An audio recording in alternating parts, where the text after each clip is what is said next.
right, guys, welcome to the first episode of JUCO Advocate, The Journey. I'm Brandon Goebel. I'm going to be your host from JUCO Advocate. And today, for our first episode, we have our friend Marshall Kearing from State College of Florida. How are we doing today, Marshall? I'm good. How are you? Good, man. I appreciate you coming on. I know this is going to be one. This series of shows that we do here is going to be something that's special to me because I try as much as I can to try and help tell stories and to try and help create stories when I can, when we go to different places and stuff. But you have an incredibly unique, diverse, just amazing story to you, to your family, to your people's history. And I think it's a story that everybody should hear. Because I think it's a story as far as your history that doesn't get the due notice that it should. But I think it's also just this generational story of overcoming a lot of things. And I think that's just so incredibly important to junior college in general, and what junior college is meant to be and to be a part of and to help with is helping people overcome things. So we're just going to dive right into it here. I'm going to let you do a lot of talking. I'm probably not going to ask a lot of questions because I think, we kind of chatted about, maybe the best way to approach this. And so I'm just going to let you take it from here and maybe kind of start off giving people some background just on who you are, who your family is, where your family comes from, and we'll go from there. All right, that sounds great. So yeah, I'm from a small town in Western Australia, Pinjarra. It's like about an hour drive south of the main city in Australia, in Western Australia, in Perth. And there's like just over 5,000 people there, like today. There was probably less when I was growing up there, but that's like a lot of people like know everyone, I guess. So like that's where I come from, and like that's like my people's land as well. Like goes back all the way back, like hundreds of thousands of years. Like of my people, the Bindjara Noongar people. That's what we're called. And so like I have like a good strong connection there. Like me and my family. Like my grandma like grew up there for her whole life pretty much. So and like same with my dad as well and his siblings. And then I have a few cousins and stuff that live there. So like that's kind of where we reside mostly, like a family. But but what do you? I guess what's the term for your family lineage? what do you mean by that? Like, I've seen Aboriginal, I've seen Indigenous Australian. Like, how do you guys kind of, I don't know, describe your family history? I would say it's just Aboriginal, like Noongar Aboriginal, because there's so many like different like tribes and stuff. I guess you would say like all over Australia. There's like I think I saw something that was like it said there's like 150 or something like that different tribes like all over Australia, but it's like land areas. So there's like the whole Noongar people. That's basically the whole southwest of Australia. Okay. Like that whole part. But then there's like little tribes like in between that area. So that's like my Bindjara people. That's where I'm. I guess that's where my family's from. But then I also have, but that's only on my dad's side. On my mum's side, I have family up north of Western Australia. So I'm pretty much, I guess you could say I'm pretty much related to the whole state, like all the Aboriginal people in the state. Yeah. That's so amazing. Weird. Yeah. That's super cool. So maybe talk a little bit about, some of the history of, I guess Australia, for leading up to, and then when, colonization and because a lot of people just don't know. Right. And I think that's an important piece to all of this is, when we're talking about, overcoming things and things like that. Like it's not pretty at all, right? Yeah. It's incredibly tough. And over here, we don't really hear about it, and we don't learn about it, and which I think is unfortunate, because I think there's a lot of the mistakes in our own history that are reflected in other parts of the world, including there. Yeah. And so yeah, maybe talk about that a little bit for us. It's kind of similar to like native Indians here in America, like how they got colonized and then like got put to work and basically were slaves. Um, that's like the same thing that happened to my people. We were like put to work, like we were slaves and stuff um, for a number of years. But there is a story in my town about my people. It was, I think it was about 1838 or something, somewhere around that time. There was a massacre at that place, and the story is the Aboriginal people. They were like killing the cattle and stuff of the colonizers, like on their farm and stuff. So like the British, there's like a river through the town, and the British were on one side, and then my people were on the other side, and the British basically just ambushed them, and it's like their bodies are like in the river, like they died in the river, on the land, and it's like maybe like the size of a football field, like graveyard of where my people were like slaughtered, I guess. Like just like that's how big it was of a massacre. Wow. So the we talk about 1830s for that, but Australia, I guess, is not necessarily unique, especially when we reflect to the atrocities that happened here.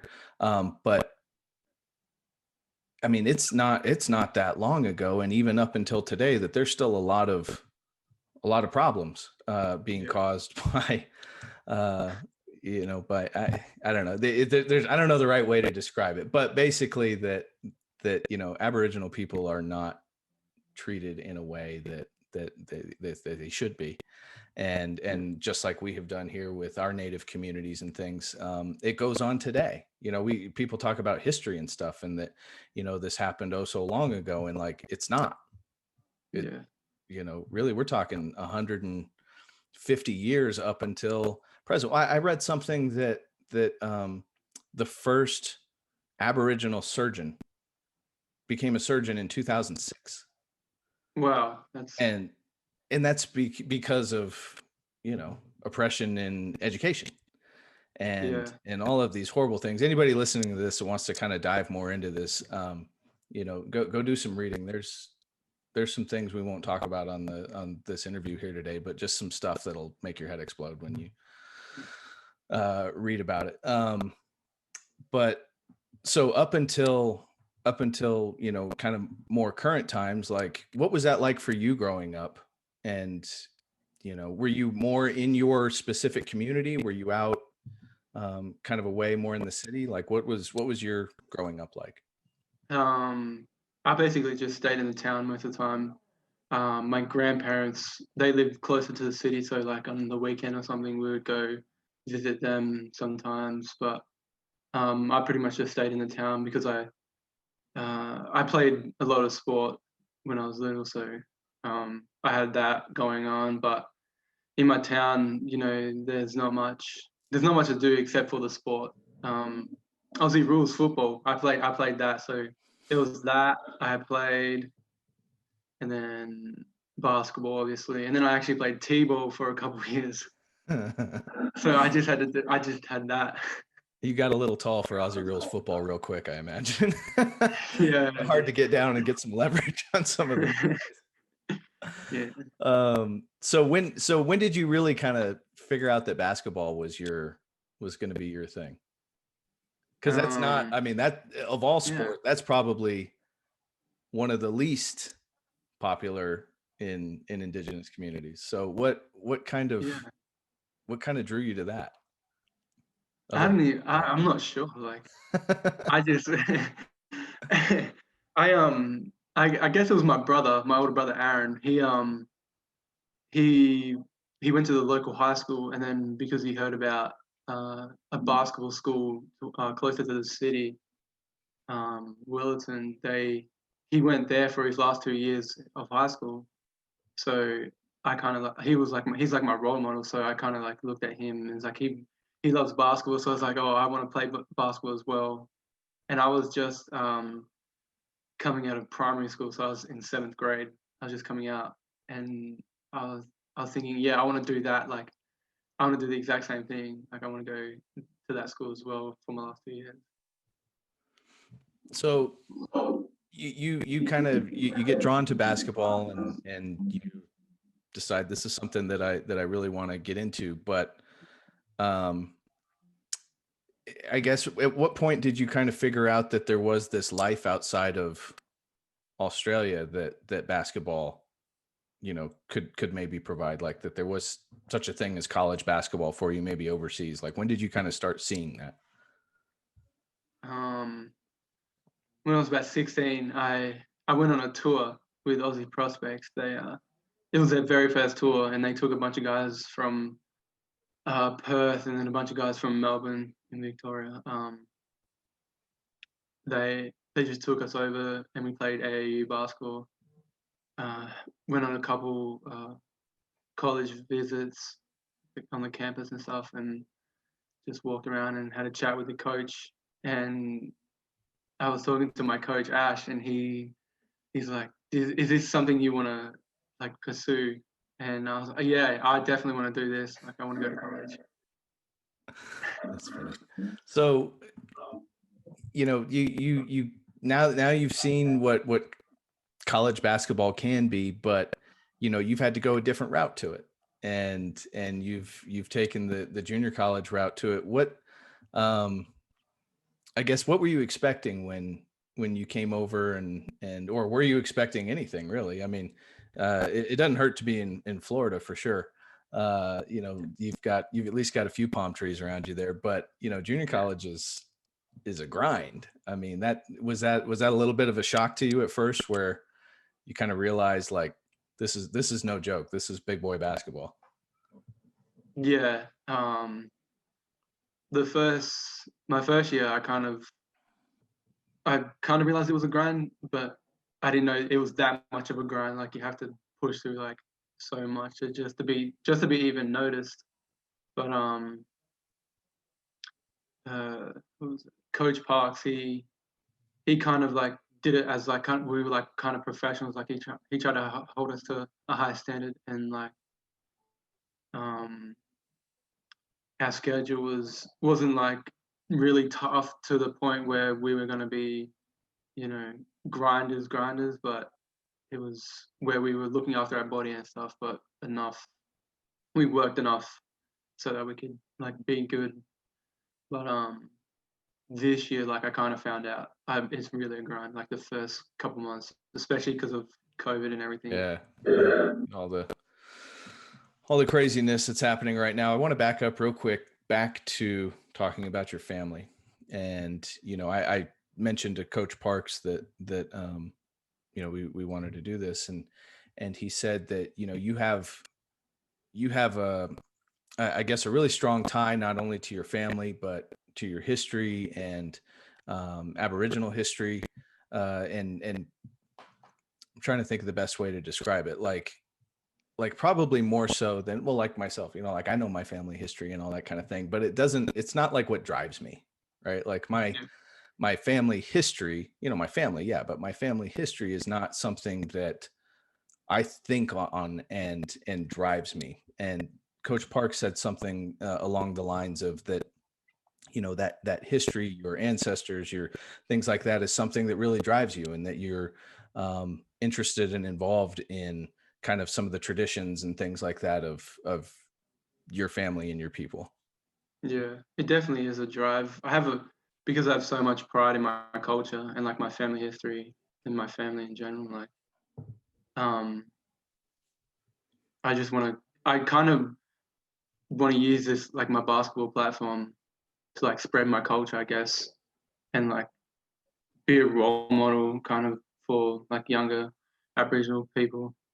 Um, and so like it's like a big drive and it's like a big responsibility, but um, like it just, I guess you could just, yeah, it just drives me to keep going and everything.